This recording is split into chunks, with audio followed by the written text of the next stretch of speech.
Alright, welcome back to my messy workshop. I'm going to be trying to turn this little piece of bronze wire here. It's 2mm, which is, I don't know how I don't know what its measurement is in American, but I'm going to show you how you can make a quick little needle out of this. So, again, 2mm wire. I think this was advertised as dead soft. It's not. Whatever. But to make a needle, we need a hammer, and we just need to put a little flat spot on this to help with the punch that we'll be using. So, however big your punch is going to be, you need roughly that much space on it to flatten out. And I'm just flattening out a tiny bit. I'll show you how much real quick.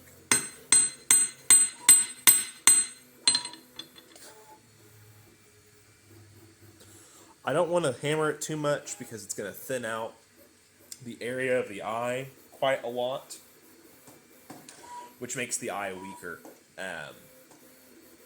Now you see that I have that hammered. I'm going to take a blowtorch and apply some heat to it until it gets red or orangish for this bronze.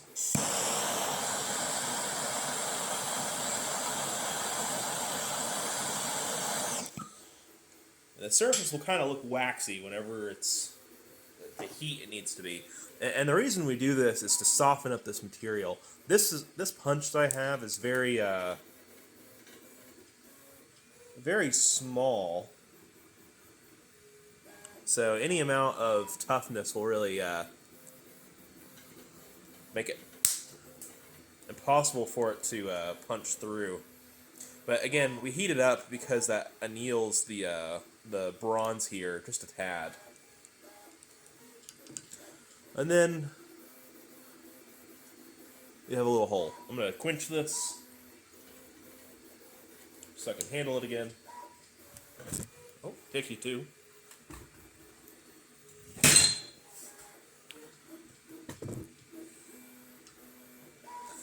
Now,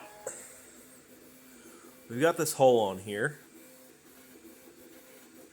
but in the process of punching that hole, it has made the width of this pop out, which isn't necessarily an issue. On some of those period pieces, there's lots of them that looked very ugly and not consistent and very wide at the eye. I think it just depended on the quality of the make. So what we're going to do is take the flat end of our hammer and square that up. Now, in the process of doing that, and again, this is going to be next to impossible for you to see, I think, but it is closed up that circle and formed it more into an oval, which is more in line with some of those historical examples. So I spent a little while back and forth trying to figure out how they got the eyes to look the way they did. This still isn't perfect, but it's a lot closer than what I had. But we're still not finished. Now what we need to do is we need to work harden this a little more. The wire I have is a little work hardened to begin with, but just going to hammer it out, get it flat, get it straight.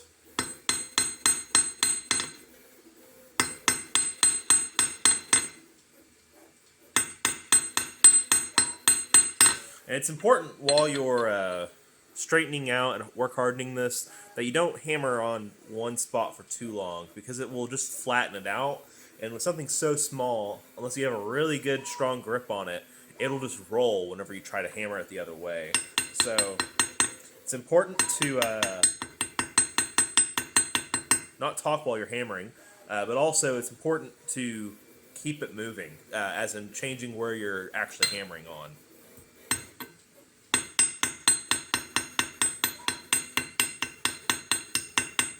So while I'm hammering this, I'm just twisting it ever so slightly.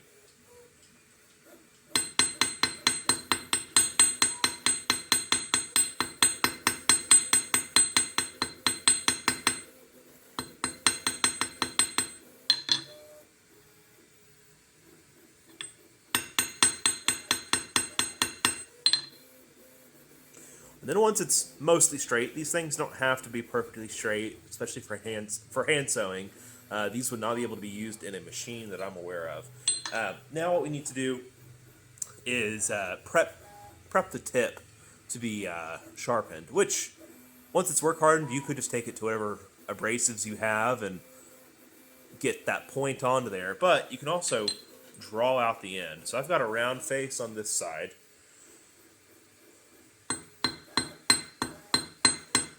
And the same thing applies. I'm twisting the needle and hammering on it.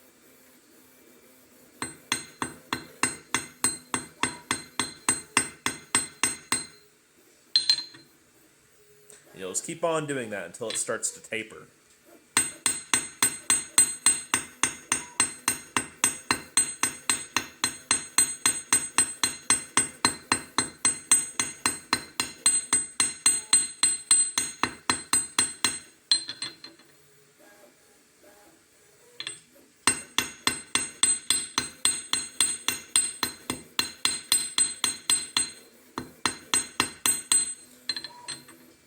If it starts to become too hard and not moving, or even crack, if you think it might start cracking, you can apply the torch to it again and then just keep on working on it.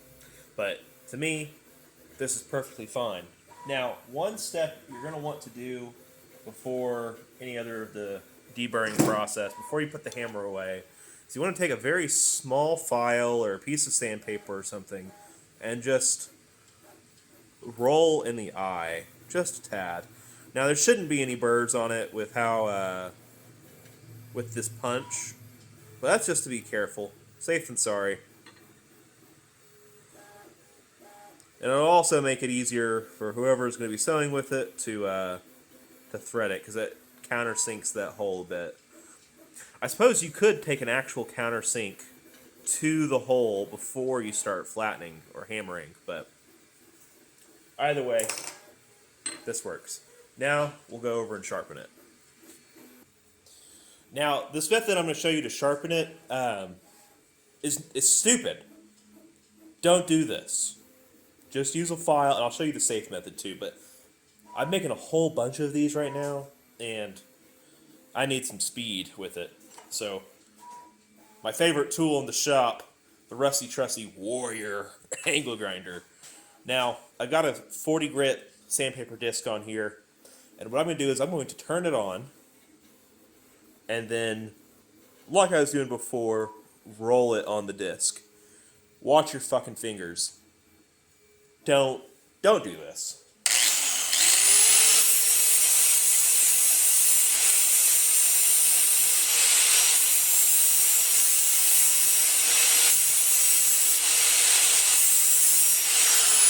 And it's that simple.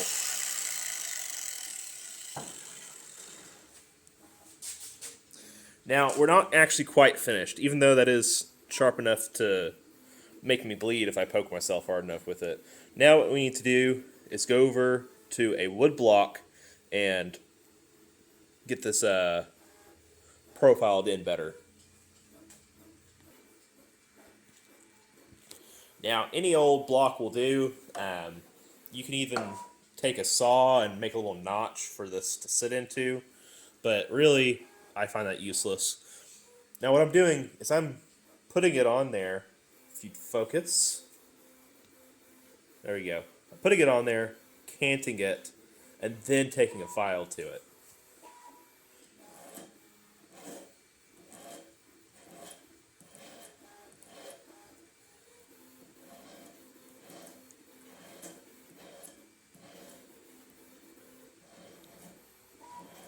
And you can do this with, instead of the angle grinder method, it just takes a whole lot longer to do.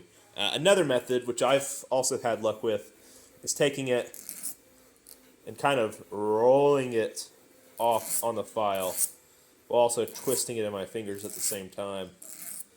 The fact of the matter is, what you need to focus on is not abrading one spot for too long, just like the hammering.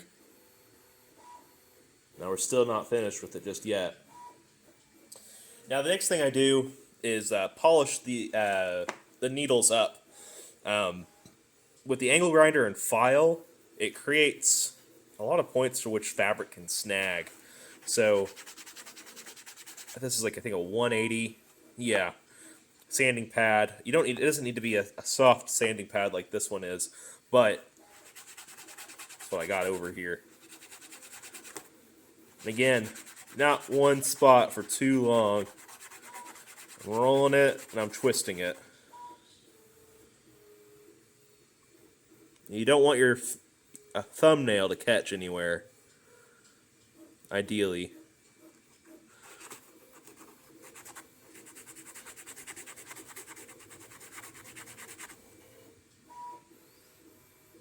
There we go.